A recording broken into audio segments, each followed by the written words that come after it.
Oklahoma State football hasn't always started seasons quickly in recent years. Remember those narrow escapes against Boise State, Missouri State, and Central Arkansas? And what about that loss to South Alabama? But with lofty aspirations this season, the Cowboys need to play much better, much earlier in the year. That starts Saturday against South Dakota State. We'll talk about the Jackrabbits and much more with Tulsa World columnist Berry Tramel next on the Jenni Carlson Show. But before we get to that, I want to thank Visit Stillwater for sponsoring my coverage of OSU football this season. If you're headed to Stillwater for a game this fall, you're going to want to head to visitstillwater.org. They can help with restaurant and hotel info, as well as events on game day weekends. And remember, you can fly directly to Stillwater. Check out visitstillwater.org today. I also want to encourage you to subscribe. First, to my YouTube channel, at Jenni-Carlson. Just hit that subscribe button. It's easy, it's free, but it really helps me a lot. And then I hope you'll subscribe to my website, Beyond the Box Score. You can subscribe for free, or if you want to support my work, you can do so for $8 a month. I hope you'll consider subscribing, no matter what level, at jennicarlson.substack.com. Well, BT, quick starts haven't exactly been the Cowboys' forte to start seasons here these last couple of years. They've had close calls. They had the loss last year to South Alabama. This year it would seem that things need to be different with South Dakota State defending back-to-back FCS national champs coming in. Arkansas is on the schedule. But the question is, will it be different? Will it be different for Oklahoma State and their slow starts to the season? I sort of think so. I think Mike Gundy has done a pretty good job this year of delivering the message to everybody that, hey, this is a real team, South Dakota State. This is a legitimate threat.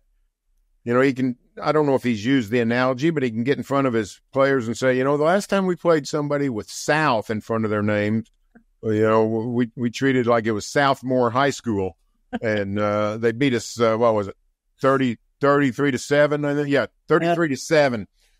South Dakota State's the real deal. Now, I personally, it's just me, I think he's a little overrating the Jackrabbits. They are not a Big 12 level roster. I don't think they could compete Power 4, Barry. No, I don't either. I mean, power to them. They've done unbelievable. Yeah. But I don't think they could, you know, they're not going to come into the Big 12 and go 6-3. You know, I might pick them over Cincinnati, Houston, Arizona State, but, you know, I don't think I'm picking them over Texas Tech, Central Florida, and Arizona. So I do think, though, that Gundy's got that message across. And going to 1 o'clock, he told his fans, not explicitly, but implicitly, hey, we're pulling out all the stops to win this game. We're not fooling around. Yeah. This is a team we got to be serious about. If we got to put them in the cauldron of 1 o'clock kickoff, turns out it's not going to be as hot as, you know, we feared, and thank the Lord. But I think maybe he's done a better job this offseason hammering home the point that, hey, this is a game we could lose, and it's going to be bad if we lose. It's going to ruin the start of the season. It doesn't have to ruin the entire season, but why would we want to mess with it? Why would we want to risk it? So I think he's done a pretty good job of delivering the message. You know, if you rewind to a year ago today, Oklahoma State had the three-way quarterback rotation, BT. We saw that for the whole non-conference before Alan Bowman became the starter. We know Alan Bowman's the starter this year. There's no rotation. How much does that alone change things for the Cowboys? Oh, I think it's a psychological help. To this day, I'm not going to roast Gundy too much for it. To this day, I'm not even sure settling on Bowman's what turned him around. No. You're going to agree with me on at least part of this, which is, you know, what would happen if they'd have kept rotating, you know, like some sort of carousel, the three quarterbacks, only they give the ball to Ollie Gordon 30 times a game and run downhill instead of just screwing around in the backfield. That's what turned the season around, is when they said, hey, this is our best player. Let's, you know, we can have Pistol Pete or Gunner Gundy or Casey Shrum quarterback. As long as they're handing to Ollie Gordon, things are going to get done. So I don't want to toss the three quarterback rotation off the cliff. Tulsa's Kevin Wilson last week said he's going to play all three quarterbacks in his season opener. I have no idea if he will, but, a lot of cracks about, it really worked out well for OSU. It didn't work out well, but I don't know that it was a disaster if you're not utilizing your best player. Yeah. I think it was you, wasn't it you? And I think in your column Beyond the Box Score earlier this week pointed out that Pro Football Focus has Ollie Gordon as the second best player in college football. Yeah. That's the best player. And said he has an argument to be the best. And they gave him 19 carries the first 3 games last season. And we're blaming the quarterback rotation? Let me tell you, they should have had a 0 quarterback rotation and just snapped the ball to Ollie. That's what they should have been doing. Harry, he had a game in non-conference play last year where he had 3 carries. Oh, 3 carries. I don't know what's going on. I don't know what's going on. It still blows my mind. But anyway, okay. So non-conference loss. If I know, and I'm with you. I'm not here to say Oklahoma State's losing to South Dakota State. But considering the state of things with the college football playoff, you mentioned this a second ago. You don't want to mess up your season. But the way things look is, even if OSU would suffer a non-conference loss, does that really derail things? Does it matter? Because it seems like to me in the Big 12, you're probably going to need to go win this thing, win the league to make the playoff. I don't know. Do you feel like it matters any less considering where the Big 12 is in things? No, it's a great point. Is the importance of non-conference games to a league like the Big 12. I would say this: there's no reason to lose. I mean, it maybe it's not going to hurt you that much, but why risk it? Right. However, I did think last Saturday was a very good day for the Big 12. ACC took it on the chin. Florida State lost. SMU looked bad. Some people were touting SMU as this, dark horse. And, I don't know if the ACC or the Big 12 will get a second team in. But the ACC's chances went a little bit down, which means the Big 12's go a little bit up. Yeah. So I don't see, I'm with you, losing the non-conference. West Virginia. Yeah, Penn State. Penn State. If they lose to Penn State, then go, 8-1 in the Big 12, finish, where would they go? They lose the Big 12 title game, go 10-3. They would have a shot at least. I don't know if they'd make it, but they'd have a shot to get in. But if you lose to South Dakota State, you're not getting in as an at-large. That's not going to happen. Yeah. So I'd take care of business. The other thing is this: I think it's important on a seeding basis. Yeah. I assume the top 2 seeds are going to be Big Ten and SEC champions. But after that, you'd much rather be a 3 than a 4. True. There's a chance the 6th seed is going to be a juggernaut. Probably will. But the 5 seed almost surely. And Ohio State and Oregon could meet in the the Big 10 title game at 12-0 and 11-1. Yeah. They play each other, so somebody's going to lose. Whoever loses that game is the 5. It's going to be a bear, and probably it's going to be a 5. Or Georgia, whoever turns out to be the second best team in the SEC. Could be Texas, could be Ole Miss, who knows? Yeah. But if there's a juggernaut at 5, you don't want to be the 4 seed. You want to be the 3 seed. It gives you a little bit better, strategy, a little bit better placing when it comes to this new 12-team playoff. Yeah. Speaking of the Big 12, can we take a quick time out from LSU football talk to say, is UConn really going to be a new member of the Big 12? Is that happening? Don't think so, but it's possible. I mean, Brett Yormark beating the drum for UConn. Yep. And no football membership, it sounds like. Not for several years. I mean, for 7 years or so until they get things together, which I don't know if they will or not. My sources say there's not a ton of support for the UConn right now, both financial and from a football standpoint, from just a perception. Connecticut football, we saw them now 14 years ago in the Fiesta Bowl, played Oklahoma. And it was a fun story. They tied for the Big East title, got the major bowl berth, went to the Fiesta Bowl, had a nice time.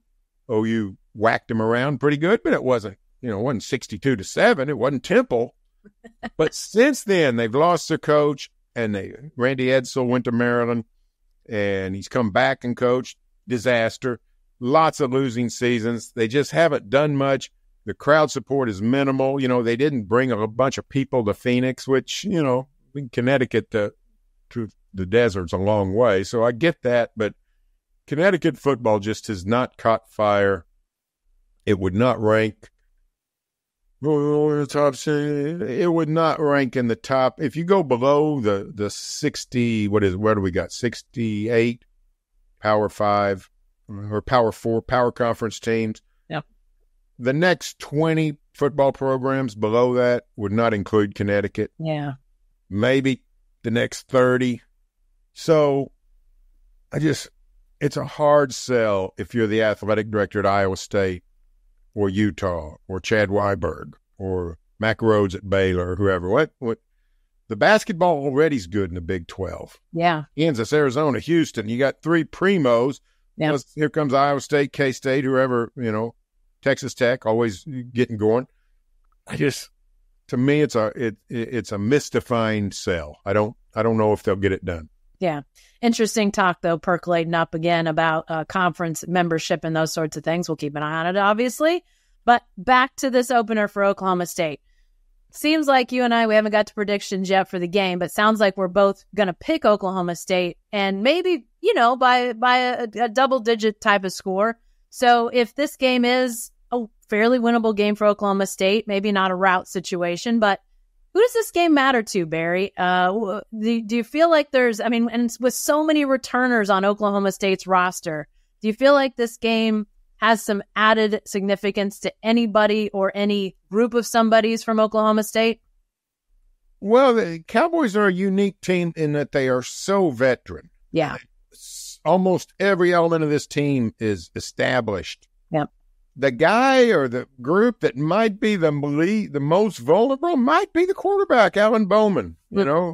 Bowman threw quite a few picks last year, didn't take a lot of sacks, throwing the ball away, throwing it to the other team on occasion. So, OSU is among the Big 12 favorites, but Bowman would probably not be among the Big 12's upper half of quarterbacks in reputation and status. So if he has a really good game, I think that would get people enthused. I think his teammates believe in him. I think he's the leader of this team. I mean, he's 74 years old. He ought to be the leader. But, of course, he's leading a bunch of other old guys. Bowman's in his seventh year. Justin Wright, the linebacker, also in his seventh year, and a whole bunch of sixth-year guys, most of them on that offensive line. So he's the leader of a veteran team. But I do think he would inspire a lot of confidence in his players, fans, media, and even his coaching staff. If he can get some things done against South Dakota, I think that means, let's lighten the reins a little bit. Maybe we can do a little bit more in the passing game, open things up. So I think Bowman might be the guy in the crosshairs more than most. Yeah, the veteranness of this group does make it interesting. I will say I'm curious to see how the moving up and moving back of both Colin Oliver and Kendall Daniels affects other positions, especially that Cowboys secondary. Sounds like South Dakota State can throw it around a little bit. So what kind of pressure as maybe they do some of that, Daniels listed at linebacker, Barry, on the 2 deep. So it sounds like he's going to play more close to the line of scrimmage than back at that safety position. So what does that mean for Lyric Rawls and, some of those guys in the secondary? To me, that'll be a question that, it may not be costly to victory, but how does that look? How do they perform when they move those guys around a little bit? Yeah, that was fascinating. And, a savvy defensive coordinator, which I assume Brian Nardo is, if you got guys like Oliver and Daniels that line up a lot of different places and can play different places, and the opposition doesn't know what they're going to do, it confuses them because that's way off. That's how game planning is built this day. hey, against this personnel, this grouping, we do this. And when this guy goes off the field, we know this. It's a little bit, like, when teams have had big tight ends, but who can also split out. Yeah. You don't know if they're going to go 4 wide or not. And, it really jacks with their personnel strategy. And I think OSU's defense will have the ability to do that. If Daniels, we saw Oliver clearly can. Is he playing linebacker or rush end? He's been solid at both. If Daniels can go back and forth with equal efficiency, then that really gives the Cowboys a leg up, I think, on in-game strategy, game planning, all those things. Yep, for sure. All right, time for predictions. In the Tulsa World, you went Oklahoma State 38-20. Now, I will ask, I don't know when you do your predictions for the World, but that forecast keeps looking pretty decent. High of 85, according to our friends at the National Weather Service. Chance of rain in the morning, which means probably humidity. I don't know. Does that change your prediction at all? No. I actually think they've got some pretty smart coaches at South Dakota State. I think they know what Mike Gundy was doing. I think when they saw the 1:00 kickoff, I don't think, at South Dakota, it's been, you've been keeping me up to date on the temperatures in Brookings, South Dakota. The day we talked about it, it was 70, mid-August, there's 70 degrees. But it gets hot in South Dakota. These guys they're not strangers to 94-degree days. So the humidity could be the difference because it's, not a lot of water. The Mississippi Delta does not go through Brookings, South Dakota. So I think that might be the key to this whole thing of being in shape or getting the weather. Not so much as they say, it's not the heat, it's humidity. So what the Cowboys have to say is it's not the heat, it's the humility. The Cowboys, need to win this game for all the superpowers that fear losing to 1AA teams. Interesting game. We need to keep an eye on Thursday night. The twin brother of South Dakota State, North Dakota State. Yeah, one that sort of set the path for South Dakota State. Before South Dakota State won these 2 national titles in a row, North Dakota State had won 9 of the last 10. Yeah. They play at Boulder on Thursday night. Yep. Will they hold up and take care of the Buffaloes? What will they do against Dion? Yep. That'll be an interesting, if you want a sneak preview of the level of athlete, the kind of players that are winning all these 1AA championships. There you go. Thursday night on ESPN. Yeah, I had a chance to watch some Montana State football last weekend. They came back and won. Now they were playing New Mexico. Is it New Mexico? Yeah. Yep. So you would assume Colorado and Oklahoma State at a higher level than that. But I'm gonna go with the Cowboys winning pretty comfortably on Saturday. I've got them 34-14. So we're in the ballpark there. But I don't know about you, Bear. I'm just glad the football's back. And kudos to Joe Castiglione, Mike Gundy, whoever's responsible, everybody, for giving us the chance to do a doubleheader. I'm actually going to go to Tulsa Northwestern State on Thursday night. I'm going to see a tripleheader, my first ever 3 college football games in 3 days. I've done 2 in 1 day, but I don't think I've ever done 3 in 3 days. So that's going to be fun. But, yeah, I'm glad it's here, and thanks be to the National Weather Service. They didn't produce the weather, but they're the ones that give us the forecast and tell us it's going to be bearable. So everybody's cooperating to get this season off on a high. Yeah, for sure. And by the way, you and I have done 2 games in 2 days in 2 different states, and that's a story for another day when our sanity will be questioned by anybody who hears the story. All right, Beer. Thanks for joining me. Okay, see you, Jacko. That's all the time we have for now, but please subscribe to my YouTube channel and my website, Beyond the Box Score. It's easy and it's free, but if you want to support my work financially, I'd appreciate that too. You can do that at jennicarlson.substack.com. Also, you can find this episode and all episodes of The Jenni Carlson Show on your favorite podcast app. If you like what you hear, please leave a review. A quick word of thanks to my video dream team, Jacqueline Musgrove and Michael Lane. Thanks for joining me, and we'll see you next time.